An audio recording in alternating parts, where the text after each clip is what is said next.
नदी में कूदकर मरने जा रही थी लड़की। एक अजनबी लड़के ने बचाया। फिर जो होने वाला था, ना वो लड़की जानती थी, ना वो लड़का, क्योंकि उस लड़की की आंखों में जितना दर्द था, उस अजनबी के दिल में उससे भी ज्यादा इंसानियत थी। लेकिन आगे जो हुआ, पूरी इंसानियत हिल गई। दोस्तों, ये कहानी दिल को झकझोर देने वाली है। पूरी कहानी जानने के लिए वीडियो को आखिर तक जरूर देखें। लेकिन पहले वीडियो को लाइक करें, चैनल को सब्सक्राइब करें और कमेंट में अपना और अपने शहर का नाम जरूर लिखें।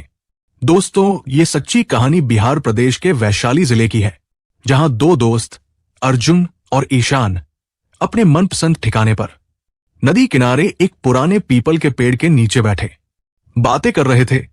लेकिन तभी एक जोरदार आवाज आई, जैसे कोई चीज पानी में गिर पड़ी हो। ईशान चौंका। भाई, वो क्या था? अर्जुन ने फौरन गर्दन घुमाई और जैसे ही देखा, उसकी आंखें फैल गई। सामने पुल से एक लड़की छलांग लगा चुकी थी। नदी के पानी में छपाक की आवाज के बाद अब बस कुछ बुदबुदाहट और फिर सन्नाटा। अर्जुन, ईशान ने आवाज दी, लेकिन उससे पहले ही अर्जुन अपनी चप्पलें उतार चुका था। मैं देखता हूं, यह कहकर अर्जुन बिना एक पल गवाए पानी में कूद पड़ा। ठंडी नदी, तेज बहाव और लड़की की हालत। लेकिन अर्जुन के इरादे मजबूत थे।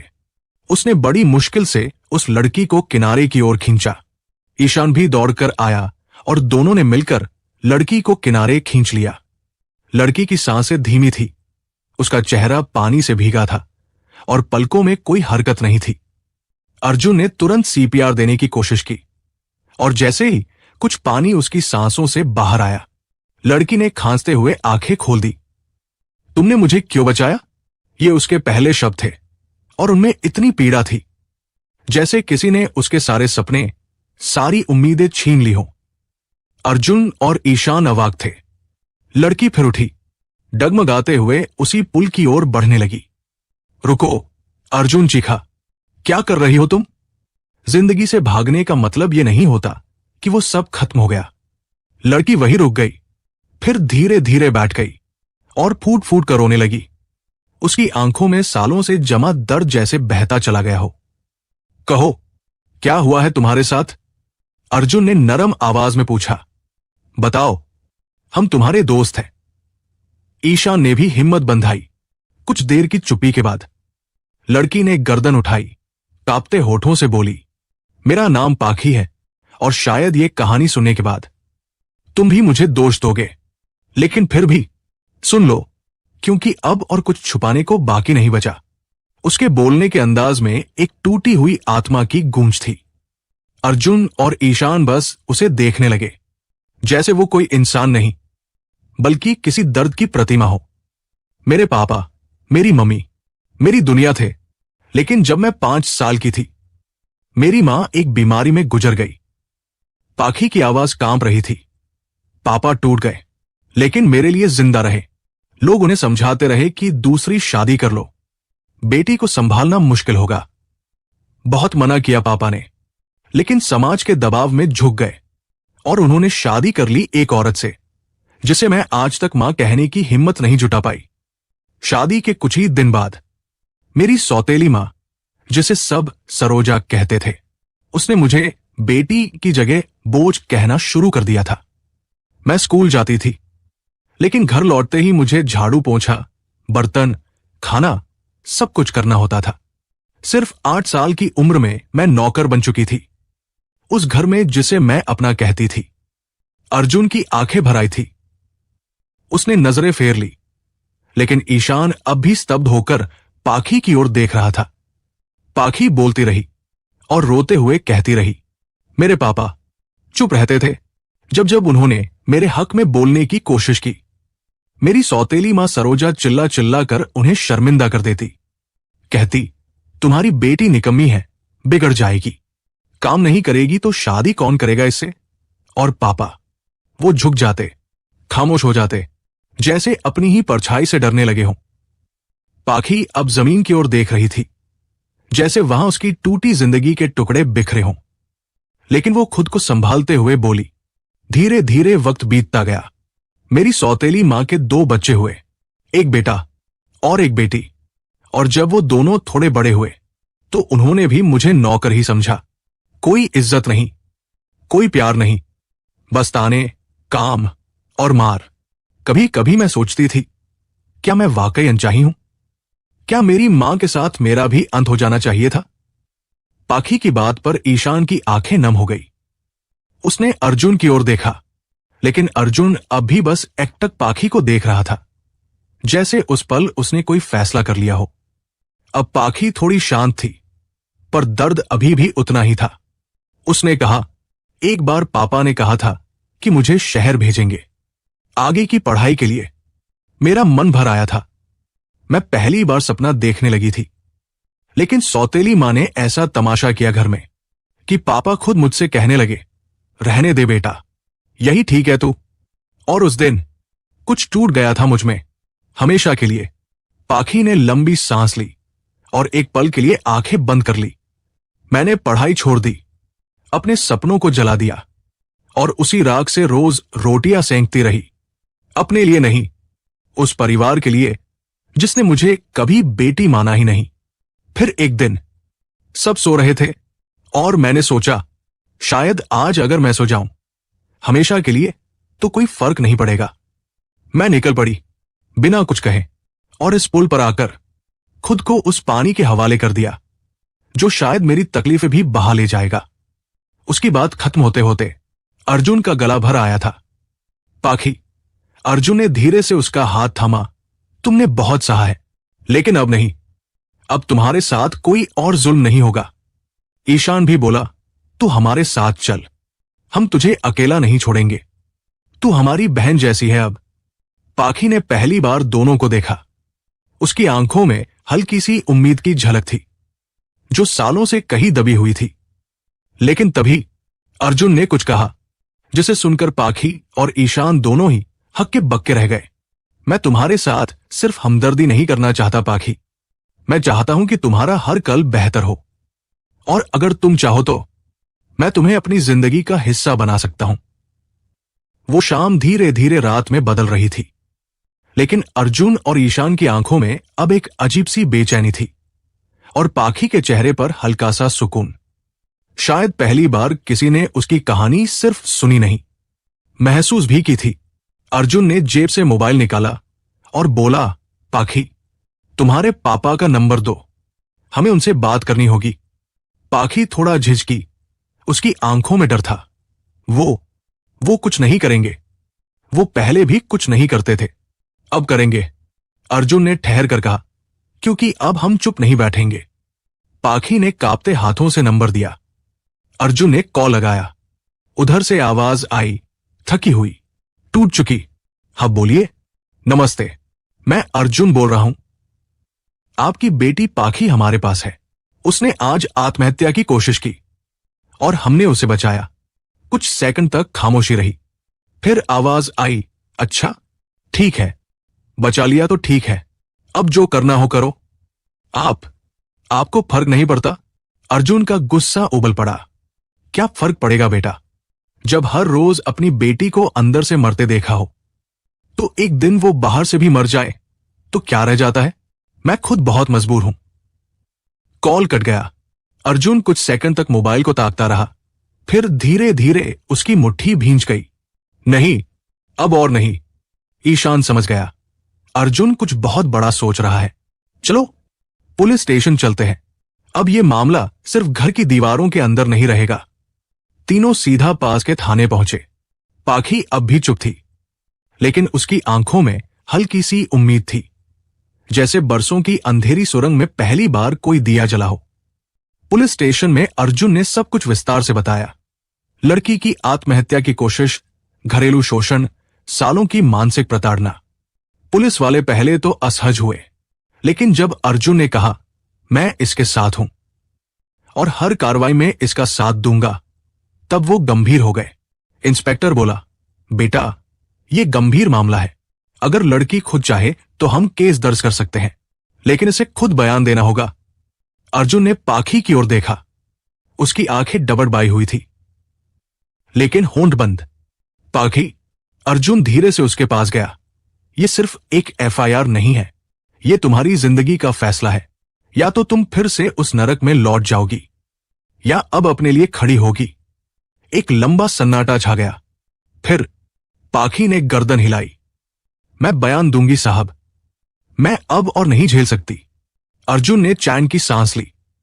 बयान हुआ, कार्रवाई शुरू हुई और कुछ ही घंटों में पुलिस बखूबी पाखी के गांव पहुंची और उसके पिता को सरोजा के साथ थाने बुलवा लिया गया।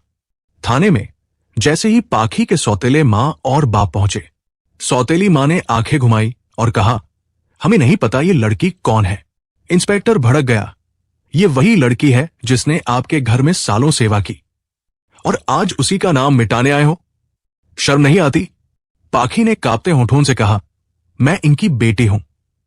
मेरी मां की मौत के बाद इन्हीं के घर में पली हूं और अब मैं चाहती हूं कि कानून मेरे साथ न्याय करे। सौतेली मां घबरा गई। इंस्पेक्टर ने धमकी दी, या तो मान लो और सारी जिम्मेदारी लो, वरना धारा 306 के तहत केस दर्ज होगा, आत्महत्या के लिए उकसाने का। अब पाखी का पिता भी कांपने लगा। उसने धीमी आवाज में कहा, साहब, हम इसे घर ले जाते हैं। लेकिन अर्जुन ने हाथ उठाकर रोका। नहीं, अब ये आपके घर नहीं जाएगी, क्योंकि अब ये मेरी जिम्मेदारी है। सब चौंक गए। पुलिस वाला बोला, क्या मतलब? अर्जुन सीधा पाखी के पिता की ओर मुड़ा। मैं पाखी से शादी करना चाहता हूं। मैं इसे सिर्फ सहानुभूति नहीं देना चाहता, बल्कि सम्मान देना चाहता हूं। पाखी, ईशान और पुलिस वाले सभी सन्न रह गए। सौतेली मां सरोजा ने हक्का बक्का होकर पूछा, तू पागल है? एक बेसहारा, अपमानित लड़की से शादी करेगा? अर्जुन की आवाज दृढ़ थी, बिल्कुल, क्योंकि इंसान की कीमत उसके दुखों से होती है, उसकी सच्चाई से, उसकी आत्मा से। पुलिस स्टेशन के उस छोटे से कमरे में कुछ घंटों पहले तक जो लड़की अपनी जान देने आई थी, अब उसकी जिंदगी की सबसे बड़ी घोषणा होने जा रही थी। पाखी का चेहरा सन्न रह गया था। उसे यकीन नहीं हो रहा था कि कोई उसे जिसे सबने बोझ समझा, अपना बनाने की बात कर रहा है। ईशान ने चुपचाप अर्जुन की ओर देखा और धीरे से मुस्कुरा दिया, जैसे कह रहा हो, जो तू कर रहा है वही सच्चा मर्द करता है। पुलिस वाले ने पूछा, लड़की क्या कहती है? क्या तुम शादी के लिए अपनी मर्जी से तैयार हो? पाखी कुछ पल खामोश रही, फिर उसने अपनी आंखें उठाई, अर्जुन की ओर देखा और पहली बार उसके चेहरे पर हल्की सी मुस्कान उभरी। हां साहब, मैं तैयार हूं। लेकिन उसकी आवाज कांपी, ये शादी सिर्फ दूल्हा दुल्हन की नहीं होगी, ये दो जिंदगियों के पुनर्जन्म की शुरुआत होगी। अर्जुन ने सिर झुकाया। मैं वादा करता हूं पाखी, तुम्हारा हर जख्म भरूंगा, तुम्हारे हर आंसू की वजह अब सिर्फ खुशी होगी। इंस्पेक्टर ने ताली बजाई, तैयारी करो, यहां वरमाला लाओ, गवाह मौजूद है और आज से ये दोनों जिंदगी की नई शुरुआत करेंगे। वहां मौजूद पुलिस स्टाफ ने मिलकर एक सादगी भरी लेकिन बेहद भावुक शादी की तैयारी की। थाने का कमरा गवाही बना और कुछ घंटे पहले जो दर्द की गवाही थी, अब वो प्यार और पुनर्जन्म की शुरुआत बन चुकी थी। पाखी ने अर्जुन को वरमाला पहनाई। उसकी आंखों से बहते आंसू उसके चेहरे पर नई चमक दे रहे थे। अर्जुन ने भी पाखी को माला पहनाई और हाथ जोड़कर वचन लिया, अब तुम सिर्फ पाखी नहीं हो, अब तुम मेरी सम्मानित पत्नी हो और मेरे घर की इज्जत, मेरे मां बाप की बेटी जैसी। शादी पूरी होते ही तीनों ने मिलकर बाइक पर सफर शुरू किया। पाखी, जो कुछ घंटे पहले आत्महत्या के लिए निकली थी, अब एक लाल चूड़ीदार सूट और सजी हुई मांग में सिंदूर लिए बाइक पर बैठी थी और उसकी आंखों में डर नहीं, सपने थे। जब अर्जुन अपने घर पहुंचा, मां बाप बाहर बरामदे में बैठे थे। अर्जुन, बेटा ये लड़की कौन है? मां ने हैरानी से पूछा। अर्जुन ने एक लंबी सांस ली और बोला, मां, ये आपकी बहू है और मेरी पत्नी। उसके पिता का चेहरा सफेद हो गया। कब? कैसे? अभी अभी थाने में शादी की है। मां दौड़ती हुई पाखी के पास आई और जैसे ही उसकी आंखों में झांक कर देखा, सारा शक, सारी हैरानी एक मां की आंखों से बह गई। बेटी, तू तो टूटी हुई थी, लेकिन अब यह घर तेरा है। मां ने पाखी को गले से लगा लिया। पिता भी धीरे से मुस्कुराए। हमने तो बस दुआ की थी कि अर्जुन किसी ऐसी लड़की को लाए जो दिल से घर बसाए। तू तो दिल ही लेकर आई हो। पाखी वही दरवाजे पर बैठ गई और फूट फूट कर रोने लगी। अर्जुन पीछे से बोला, ये आंसू अब तकलीफ के नहीं, सुकून के हैं। इनसे अब नई जिंदगी की शुरुआत होगी। वक्त बीतने लगा, लेकिन इस बार वक्त का हर पल पाखी के लिए कुछ नया लेकर आ रहा था। उस घर में जहां कभी कोई उसका चेहरा देखना नहीं चाहता था, अब वो एक ऐसे घर की रानी बन चुकी थी जहां उसके हर कदम पर फूल बिछते थे। अर्जुन के मां बाप ने उसे अपनी बेटी से भी बढ़कर प्यार दिया। पाखी ने उस घर को सिर्फ संभाला नहीं, संवार दिया। अर्जुन ने भी कभी उसे पत्नी के दायरे में कैद नहीं किया। वो उसका सबसे अच्छा दोस्त बना रहा, हर मोड़ पर साथ खड़ा रहा। जैसे वो कह रहा हो, जो जख्म दूसरों ने दिए हैं मैं उन्हें इज्जत और प्यार से भर दूंगा। समय बीतता गया और एक दिन वो पल भी आया जब पाखी की गोद में एक प्यारा सा बच्चा आया। वो मां बन चुकी थी, लेकिन सिर्फ एक बच्चे की नहीं, उस पूरे घर की मुस्कान की। बच्चे के पहले जन्मदिन पर अर्जुन ने पाखी से कहा, तुम्हारी हंसी अब मेरे घर की सबसे बड़ी दौलत है। पाखी मुस्कुरा दी, लेकिन उसकी आंखों में वो बीते दिनों की परछाइयां अब भी कभी कभी झलक जाती थी। एक दिन जब अर्जुन ऑफिस में था तो अचानक एक बूढ़ा आदमी दरवाजे पर आया। दरवाजा खोला तो पाखी की आंखें फटी की फटी रह गई। वो उसके पिता थे, कमजोर, थके हुए और आंखों में पछतावे की आग। बेटी, उन्होंने कहा, अगर माफ कर सके तो बस एक बार गले लगा ले। बहुत देर हो गई, लेकिन अब सच्चाई का सामना करने का साहस जुटा पाया हूं। पाखी चुप रही, उसकी सांसें भारी थी। उसने कुछ नहीं कहा, लेकिन एक कदम आगे बढ़ाया और उन्हें गले से लगा लिया। वो एक झपी सारी शिकायतें धो गई। पाखी का सौतेला भाई भी कभी कभी मिलने आने लगा और उसकी नई भाभी जो बहुत समझदार थी, उसने घर के अंदर वो खालीपन भर दिया जो कभी पाखी की मां ने छोड़ा था। पर सौतेली मां सरोजा, जिसने पाखी के साथ वो सब किया जो कोई जमीर वाला इंसान सोच भी नहीं सकता, उसका अंत अलग ही था। गांव में जब सबको पाखी की कहानी का सच पता चला कि कैसे उसने आत्महत्या की कोशिश की, कैसे उसे एक अनजान लड़के ने अपनाया और कैसे वो अब सम्मान से जी रही है, तो सौतेली मां सरोजा को हर तरफ से तिरस्कार मिलने लगा। सभी ने बात करना बंद कर दिया। कोई उसके घर नहीं आता और वो औरत जो कभी दूसरों की जिंदगी पर हुक्म चलाती थी, अब खुद अपने भीतर के शोर से पागल हो चुकी थी। पाखी ने फिर कभी उस घर का रुख नहीं किया और नहीं कोई शिकायत की, क्योंकि अब वो समझ चुकी थी, बदला लेना नहीं, माफ कर देना ही सबसे बड़ी सजा होती है। वो अब अपने बच्चों के साथ, अर्जुन और अपने सास ससुर के बीच एक ऐसी जिंदगी जी रही थी जिसकी हर सुबह आशीर्वाद बनकर आती थी और हर रात सुकून बनकर सो जाती थी। दोस्तों, कभी कभी जिंदगी हमें बिल्कुल टूटे हुए मोड़ पर लाकर खड़ा कर देती है, लेकिन अगर उस मोड़ पर एक इंसान भी ऐसा मिल जाए जो दिल से आपका हाथ थाम ले, तो फिर वक्त की साजिशें भी मोहब्बत की कहानी बन जाती है। पाखी की कहानी सिर्फ एक लड़की की नहीं, हर उस इंसान की कहानी है जो रिश्तों में सिर्फ सहता है, लेकिन बदले में इज्जत की एक बूंद भी नहीं पाता। आज आपने जो सुना वो एक सच्चाई है, लेकिन अब आपसे एक सवाल, अर्जुन का फैसला सही था या गलत? अगर आप अर्जुन की जगह होते और आपके सामने भी एक ऐसी ही हालत होते, तो क्या आप भी अर्जुन की तरह हिम्मत कर पाते, या समाज, लोग और उसकी बीती जिंदगी देखकर पीछे हट जाते?